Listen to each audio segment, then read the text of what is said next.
On January 8th, the Barjog Brigade turned out to a strike team for Ruffy fire. John, can you tell us a bit about the weather on that day? Yeah, the weather was 40 degrees, had a strong northwesterly wind, extreme fire danger rating, with total fire ban day. And later on, the weather was affected by the fire itself, created its own fire weather conditions with the cumulus clouds, so that created a bit of erratic fire behaviour later in the afternoon. Okay. And Simon, when the brigade arrived at the staging area, what instructions were you and your crew given? Yeah, so we arrived at the Ruffy fire station, part of a strike team. We're all delegated to go up to do asset protection. We looked at a few houses up there and thought, well, they're probably not worth staying and protecting. And as we were turning the truck around, we come back down the road and we had a call over the radio to say that the fire had jumped the road, so we had no access down to back where we come from. That we had to find, so we turned the truck around and found a house up on top of a hill to protect and ourselves. Wayne, can you tell us about the properties that you first inspected and chose not to protect? So there was one we didn't even bother to go in because on the driveway we were going to get the truck down there, so we didn't bother. We went to another that had quite a lot of overhanging bush and quite a lot of rubbish lying around in the old car bodies and containers of oil, all sorts of weird and wonderful things. We thought, no way. And then there was one that had a whole heap of old tyres, and we said no way to that one as well. And what made the property you selected eventually defendable from your perspective? Okay, so it was in a cleared area, very cleared area. So it had a bit of a fruit orchard on one side, but basically they're surrounded by paddocks. All the firewood was stacked against a fence. There was a fairly significant crushed rock area where we could put the truck.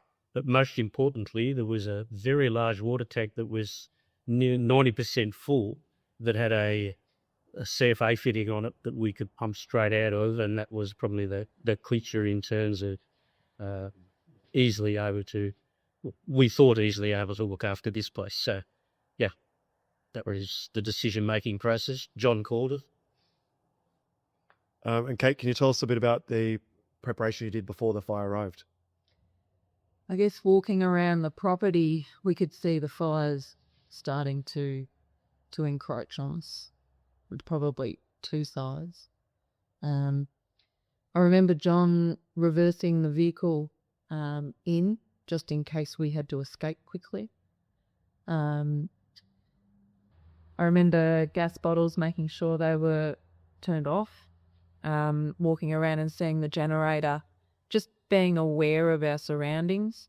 Following that, it was basically rolling out hoses, making sure that they were completely rolled out, reaching the furthest distances that we needed them to get to, and getting ourselves in position.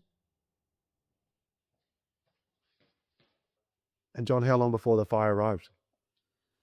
Possibly, it's a bit hard to tell, that possibly 10 minutes, I guess. We're watching it burn across the ridge above the house. There's a bit of a ridge there, it's burning in the same direction. Then I think it was the wind became a bit erratic down on the house where we were, so yeah, possibly 10 minutes.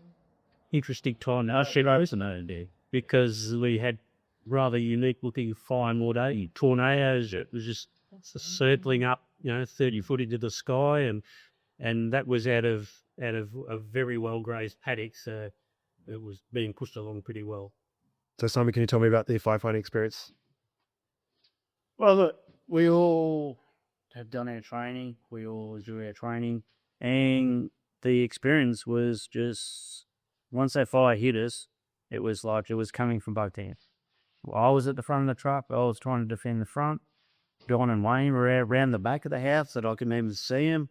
And it was just, intense. It was just was like right next to us.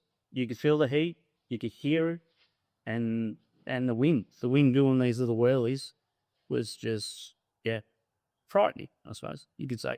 Very frightening. And Kate, can you tell us about the duration here? How long were you fighting the fire, and how long did it feel like you were fighting the fire for? At one stage, I remember I was up on the truck, and I thought surely it's got to be going over us by now.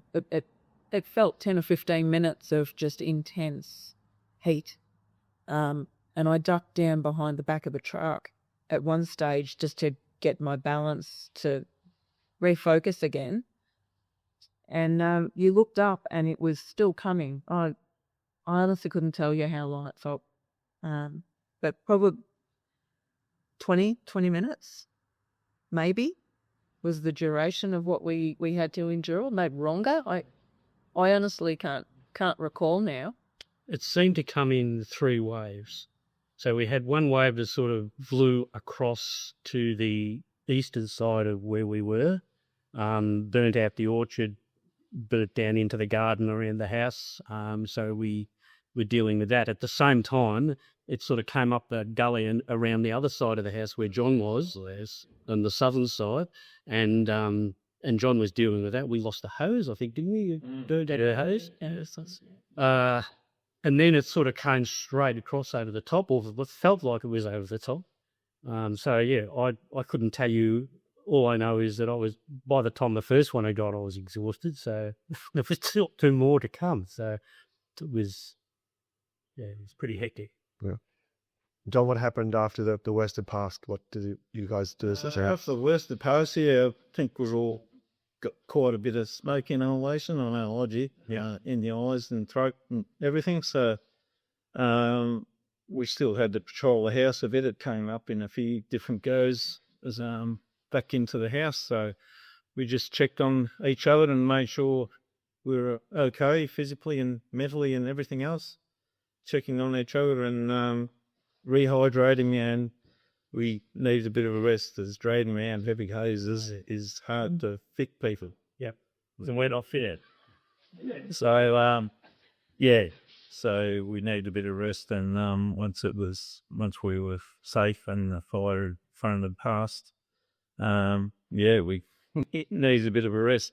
We tried to get back in communication with our strike team leader to let them know how we were, and we just checked on each other. So the strike team, the strike team leader, we weren't able to make contact with. And one of the things that happened whilst we were there is that one of the other trucks on our strike team was burnt over, and so they put out mayday and distress calls. We weren't in any position to be able to assist, so we just had to park that information and leave it.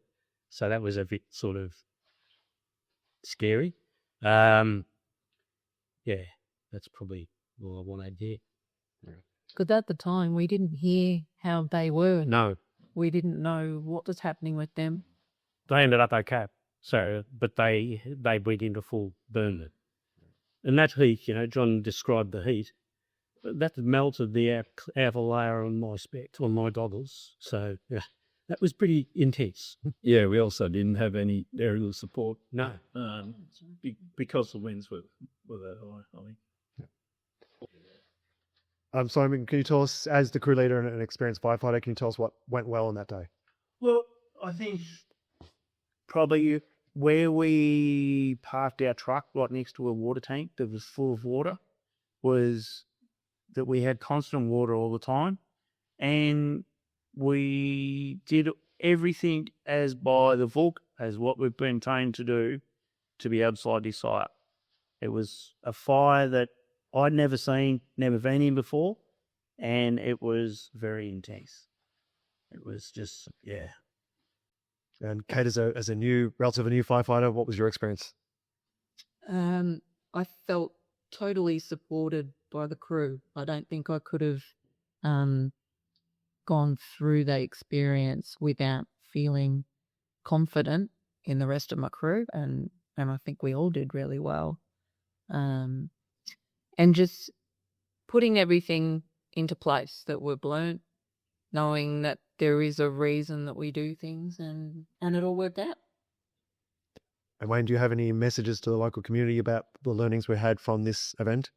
The preparation of your property is so paramount importance, to be honest.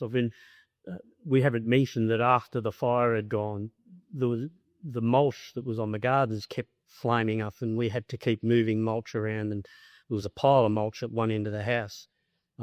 So we got out the rake hose and moved that around and put water on it at the same time. The fate just kept coming up. So things like mulch around your house, be really careful about any of those sorts of things. The preparation of this property was pretty good. Their firewood was nowhere nearby.